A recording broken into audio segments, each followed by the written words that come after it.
राधे राधे।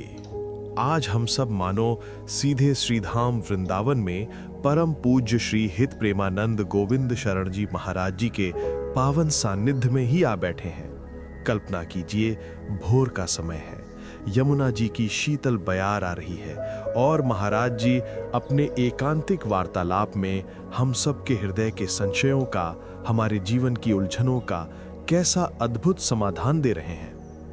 ये कोई सामान्य प्रश्नोत्तरी नहीं, ये तो हृदय से हृदय का संवाद है।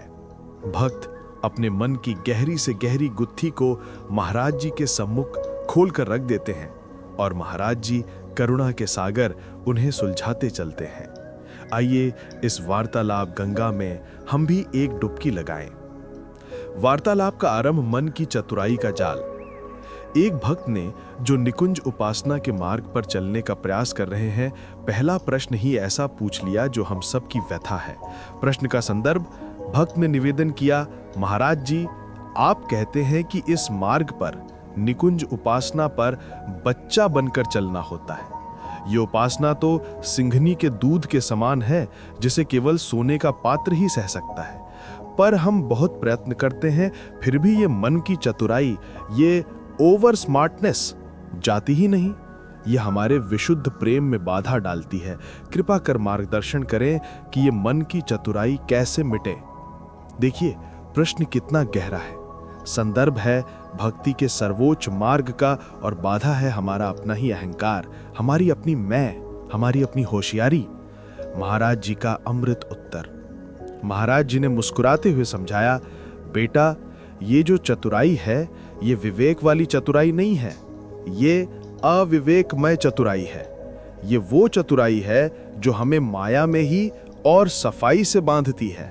हम बड़ी सफाई से बेईमानी करते हैं, सफाई से झूठ बोलते हैं और सोचते हैं कि हम बड़े साधक हैं। ये सब अहंकार का ही खेल है। और बच्चा बनने का अर्थ क्या है? क्या छोटे हो जाना?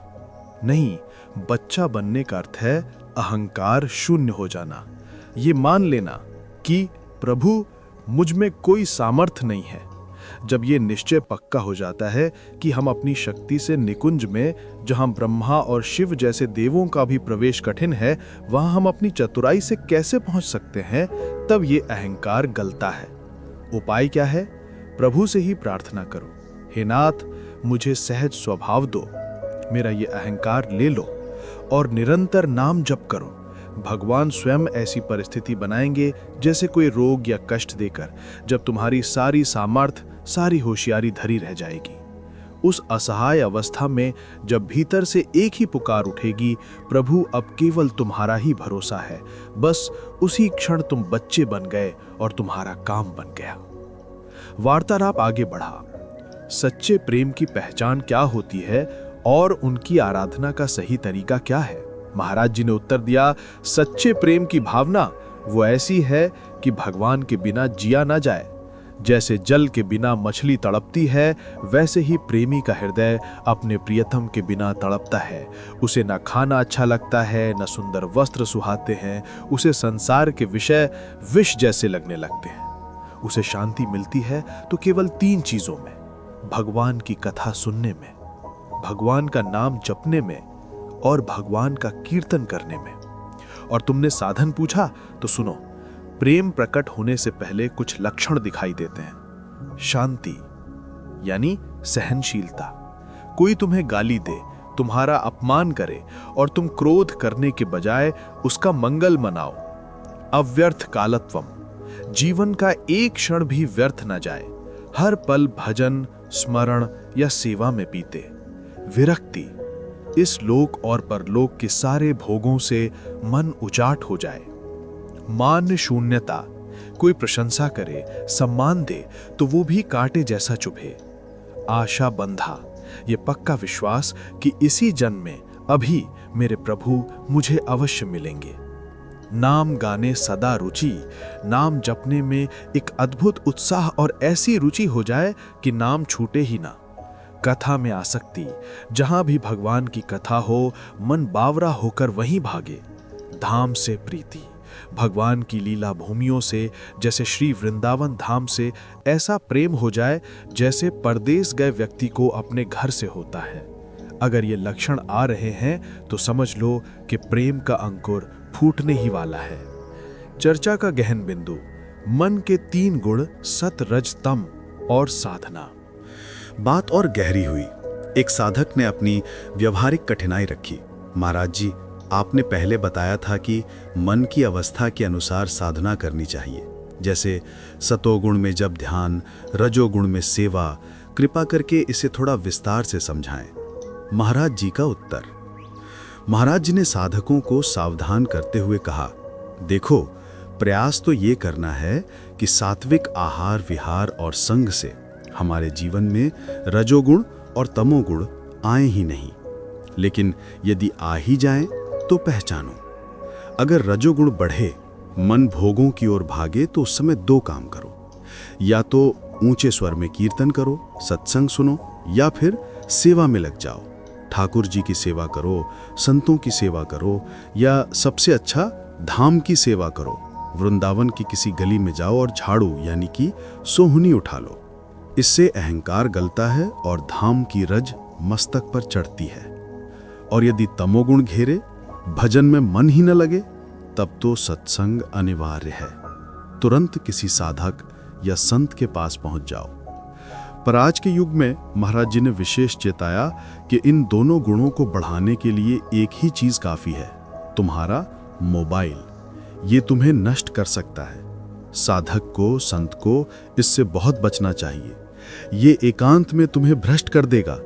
आवश्यक कार्य करो और इसे बंद कर दो।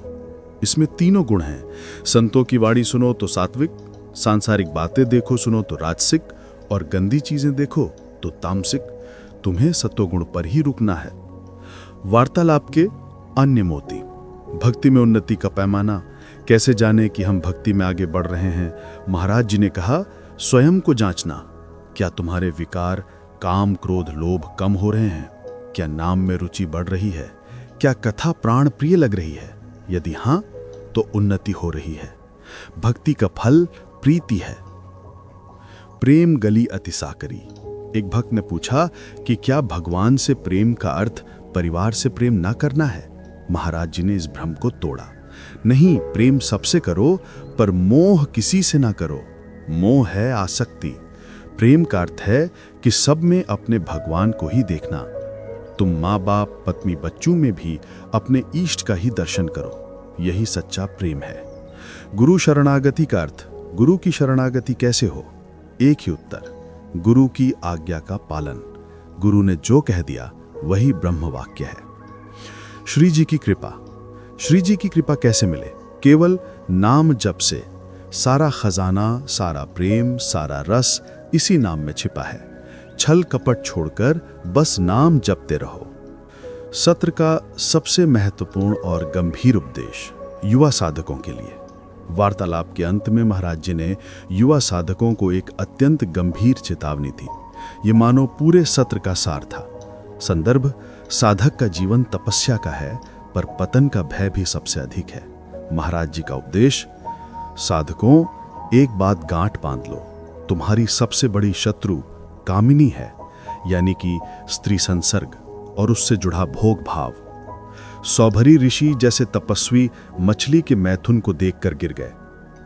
तुम कंचन को ठुकरा सकते हो, कीर्ति को भगवान को समर्पित कर सकते हो, पर कामिनी संसर्ग में तुम स्वयं भोक्ता बन जाते हो, और जहां भोक्ता भाव आया वहीं साधना नष्ट हो गई। इसलिए एक बात याद रखना, भजन कम हो जाए तो चलेगा, पर जीवन में व्यभिचार यानी कि शारीरिक या मानसिक नहीं होना चाहिए।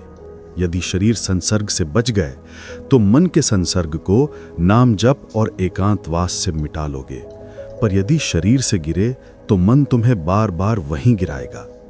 इसलिए इससे आजीवन दूर रहो। संपूर्ण चर्चा का सार। तो देखा आपने, इस पूरे वार्तालाप का सार क्या निकला? सार ये निकला कि अध्यात्म का मार्ग सहज होने का है, चतुर होने का नहीं। ये मार्ग अहंकार को गलाकर बच्चे जैसा निर्मल और असहाय होकर केवल अपने प्रभु और अपने गुरु पर आश्रित होने का है। इस आश्रय को पाने का सबसे बड़ा साधन है नाम जप। इस मार्ग पर टिके रहने का सबसे बड़ा बल है गुरु आज्ञा का पालन, और इस मार्ग की सबसे बड़ी बाधा है अहंकार और कामिनी संसर्ग। महाराज जी ने हमें यही सिखाया कि अपने विकारों से लड़ो, समय को व्यर्थ मत गवाओ, और जो भी कर्तव्य मिला है, जैसे एक जज को न्याय करने का, उसे भगवान का स्मरण करते हुए भय और प्रलोभन से रहित होकर पूरा करो। यही सच्चा भजन है। राधे राधे।